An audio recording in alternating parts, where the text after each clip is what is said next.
The IbexStream app allows live image streaming from the Ibex NXT and Evo ultrasound systems to up to 5 mobile devices. To enable, first download the iOS or Android app.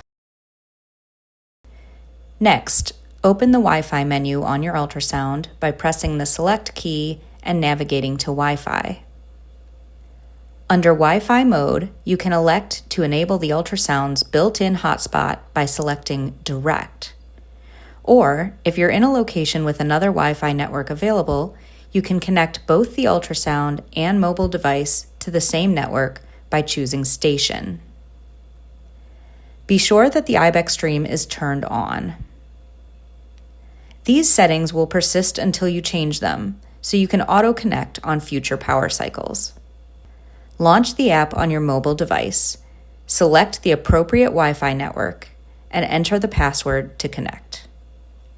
The live stream will launch automatically.